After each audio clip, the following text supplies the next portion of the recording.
Good morning, good afternoon, good night. I'm Blackbright, broadcasting out of the UK. Today I thought I would talk about the 20 nurses, Jamaican nurses who have been invited by the UK government from Jamaica under a nursing exchange partnership scheme.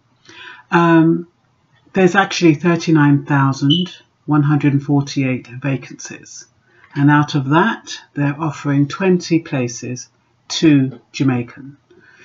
And they were originally coming in on a Tier 2 visa, which is for highly skilled workers. And it was then downgraded, from what I can see, to a Tier 5, which is general workers. It's a kind of a temporary work visa. The original scheme, which was the nursing exchange scheme, seemed to have a bit more status to it. The Tier 5, it doesn't seem to carry the same weight. I might be wrong, but I think if you're interested in taking on that scheme or interested in taking on the opportunity, I think you should really check the difference between the Tier 2 visa and the Tier 5 visa. I also think you should check whether or not you have to pay the £244 fee for that visa. Do you have to pay your airfare? Because if they're inviting you over to help them, I don't think that it's fair to ask nurses to pay out of their own pocket.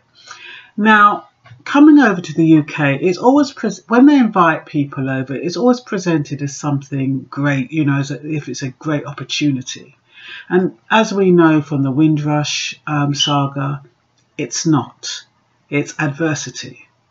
40,000 nurses came over to help during the Windrush, and they were met with hostility and racism. Now, where these 20 nurses are being placed to work, it's in the Leeds Teaching Hospital, LS9. Now, LS9 is not a very good neighbourhood according to the police crime rates. Crime is very high in LS9. They do have hospitals in a few other areas like Chapel Allerton, that seems to be a reasonable area, and Wharfdale, that seems to be a reasonable area. But you're going to have to be very, very knowledgeable about where you're going. And I'm not quite sure if you know in advance where exactly you're going to be placed. Now, it's really important to know exactly what to expect, and I'm going to give you the worst case scenario, and if it's better, that's really good for you. But basically, Leeds is 89% white, it's 10% Asian and 1% black. One black shop owner, she has to put a white person in the front. She has to stay in the back in order to do business. She also had to put a sign on front of the door to say, if you're allergic to black people, don't come in, because she found so many people opening the door, and when they saw her, they'd shut it again. I mean, it is being looked into, but the fact remains that when you're in a predominantly white neighbourhood, that is going to happen, because those kind of neighbourhoods, they don't like change. They don't like foreign people in their space. They just can't handle it. So you have to be aware of that. Be aware of where you're being located, and not only where the hospitals are. Where are they housing you? What is that going to be like? Are they going to expect you to share accommodation? When my mother came over in the Windrush, they dumped them in these big houses, about 6 or 7 people to one room, sharing beds and all sorts. So you have to ask them, what is the housing? What exactly is being offered here? Make sure you ask in advance. Don't take anything for granted, because you're going to end up coming over here and being grossly disappointed. Not only is it cold and wet, but you're going to be in a hostile environment for some of the time, maybe, unless you're fortunate. And, you just have to think that, okay, it's not going to be this great opportunity that they make it look. Remember, they're asking you to work in critical care. They're asking you to work in emergency services and acute, so that's going to be some serious, serious pressure. That's going to be a highly pressured job long hours. So you have to bear in mind, it's not going to be a bed of roses. Now, if you're the type of person who doesn't mind adversity, who thrives over obstacles, then fine. It's better that you come over here and expect it to be racist and hostile and really, really, well, you know, in the hospital itself, it's going to be fine, because the NHS has got a great reputation. I understand the threshold has been lowered from 30,000 to 20,000 because they just couldn't get people coming over for that salary. So 20,000, it means that you'll probably be a band 3 or a band 4, which is quite a low banding. It goes up to band 8, sometimes band 9 in some areas. So when you're thinking about band 3, band 4, it's more or less an admin level, as opposed to, but you do get community nurses on that level, you get nursery nurses on that level and things like that. But the tier 5 also is for teaching and training, whereas the tier 2 is for skilled nurse staff. That's another thing. That's why I said it's been downgraded to a tier 5. And also the government exchange is different from the nursing exchange. You know, it just makes it a bit too general for my liking. And I don't know why they've made that change. So you need to ask them that before you decide to come over. What else would you need to know? You know about the area, you know about the salary, you know what to expect with regard to the job. Like I said, it's going to be high pressured. You have to think about what kind of job you're in at the moment. If you're in a job, are you treated with respect? Are you treated with honour? Do you have a nice home? Do you have a warm family? I don't have to ask about the sun and all the food and all that, because I know it exists. You don't have to worry about that. But you have to think, do you want to forsake that by coming into a job where you won't be getting the same level of respect because of the banding? Or does that not matter to you? If it doesn't matter, then absolutely fine. I'm the type of person, I like challenges. So as long as I know what to expect, I'm fine. It's when I expect a lot better and then it's a lot worse, I get disappointed. So this is more or less to kind of open your eyes, and just so you can do your research, check the Royal College of Nursing website, check the Leeds University Hospital, check that on the website, check the police crime rates in Leeds, so you've got that. It's supposed to be a beautiful cultural city, lots of the arts. I mean, it's supposed to be quite a beautiful place actually. Certain towns like Chapel Allerton is supposed to be really nice, and it's supposed to be quite it's maintained a lot of its original structures. So aesthetically, I believe it's quite nice. It's just that, you know, like everywhere, there's going to be some bad areas. And if you're coming in from abroad, you don't really want to be in those bad areas or assigned to those bad areas. That's all I'm saying. Because you want to feel safe and you want to feel secure and you want to know that you can walk home or whatever it is safely. Let me see. I think I just wanted to, you know, put the questions out there. You know, whoever's sponsoring you, I think it's important to ask these questions. Will I know in advance what part of Leeds I'll be working? I've heard LS9, St James University, has a high crime rate. You know, what are the options that you might be assigned there? So you can ask them that question. You'd also need to ask, are they taking the housing out of my salary? And if so, how much? What is the housing going to be like? Is it going to be like a 1-bedroom? Is it going to be self-contained? Will I have to share with somebody? If so, how many?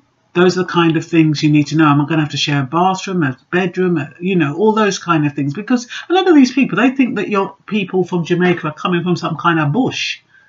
They don't realise they're living good life and have their good electric and everything like that. So when they're sticking you in these little bloody houses, they think you're glad for it. So just make sure you know what you're coming into. Ask them about, well, you can find out about the crime rates yourself. I'll see if I remember to put a link in at the bottom of the video. Ask them, would you have to pay? Will I have to pay for the visa fee, £244? Will I have to pay for a health surcharge fee? That's £500, I believe. It went up in January. And ask them what the banding is, you know, because they will know. 20,800. It's about, I think it's about a band 3. It could be top end of a band 3. I don't know if it's a band 4. No, I don't think it's a band 4. No, that's definitely a band 2 or band 3. So make sure you know what that banding is, because that banding is quite important to know where you are in the scheme of things, and whether you like the feeling of being at that level, knowing how experienced you are and knowing your background. There's also something about the midwifery council. You need to be up to that standard. And I wanted to ask you to look into that, actually. Sorry about this. Yeah, you have to meet the standards of the Nursing and Midwifery Council in order to qualify for this. So you need to check that out to make sure you feel as though you're comfortable, because you know what might be happening. You might think, oh yeah, you've got through, and then you come over here, they deem you as though you're not qualified because of this midwifery thing, and then you feel compromised and you feel as though you're going to have to take something else lower just because you don't know, you're not at that level. So just make sure you're up to scratch if you are still thinking about coming over. What else was I going to ask you to look at? Yeah, will you be restricted which hospital you are working in, or can you choose which hospital? Under the Leeds Teaching Hospital, I think there's about 4 or 5.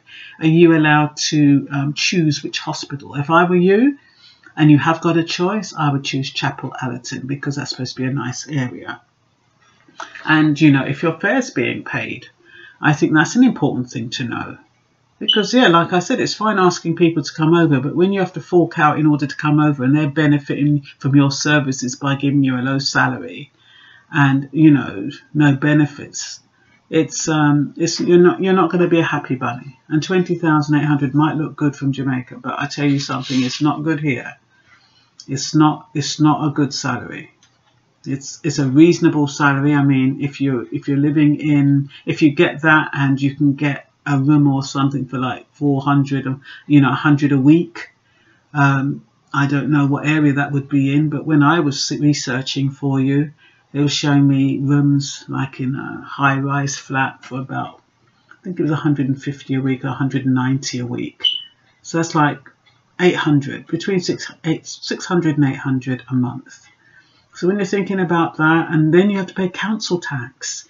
You have to think about that. You have to pay council tax. You have to pay for your electricity bill, your gas bill. You have to pay to watch the TV. You're going to have to pay for Sky. You're going to have to pay for Wi-Fi, broadband. In some cases, £40 a month. And that's just, to get, you're going to want to be in touch with your friends abroad. I don't know if a group of you can club together and, share the Wi-Fi, but that's going to be an important but a high expense. So you have to think about that. Food, you might get away with a £50 food bill. What other mandatory things are there? You've got council tax. Anyway, no doubt, just look up living in England or something. I'm sure it will have all the things and what, expenses in England. Something like that. And then you'll have a rough idea. And also that 20,800, is that take-home pay or is that net? That's also important, because if that is your take-home pay, or if that's gross, and they have to take tax out of it, forget it. That means you're a band 1 or 2. So, yeah, that won't be good. Is that? Well, that probably will be gross, actually. But yeah, you just have to remember that tax coming off of that might be about 25 I even forget what the tax rate is now. But yeah, just bear in mind that that's going to be taxed, that 20,800, because you're going to probably have to take NHS out of it. So you have to think about all the deductions that are coming out of that 20,800 before you get it. So your net might be 18,600. That might be your net. So you probably have to be working off of that. So it's important to think about things like that, because we don't, do we? We don't think about things like that. So I hope I've thought about most things for you. I have tried. It is very difficult because there is bound to be some things that I've missed. But I researched it as much as I could. Oh yeah, the bad areas you need to avoid. If they're showing you housing in these areas, try to avoid them. Hare Hills, Seacroft, Chapeltown, Bermontoft, Gipton, Armley, Bramley, Osmonthorpe. I took this from Wikipedia, by the way. So those are said to have high crime rates. But like I said, you know, if you go to www.police.co.uk and put in the area that you've been assigned to, they'll be able to tell you. What else is there? I think that's about it. I wanted to tell you about the few success stories, so it's not all doom and gloom. Lynette Richards, she's the first black director of nursing. Miss Dunkley Bent, head of maternity NHS England. Nicole McIntosh, she got an award for the NHS 70th Windrush Award. So yeah, you know, I know us blacks or us Jamaicans, we are a resilient race. And yes, we can overcome any obstacle. We really can. We're quite a resilient race. But, you know, I just wanted to put it out there. So at least you can be prepared and you can kind of think, okay, yeah. Okay, this is what it might be like. It's not what it is going to be like. It might be like this. So therefore, at least I'm prepared. I'm not going to go in there thinking it's all going to be a bed of roses and then be disappointed. I'm going to go up there quite aware that it's going to be cold and wet and I might have to walk in the dark and, you know, somebody might push me over or call me this or call me that, and, you know, it's cool. You know what I mean? Anyway, that's all for now. Bye-bye.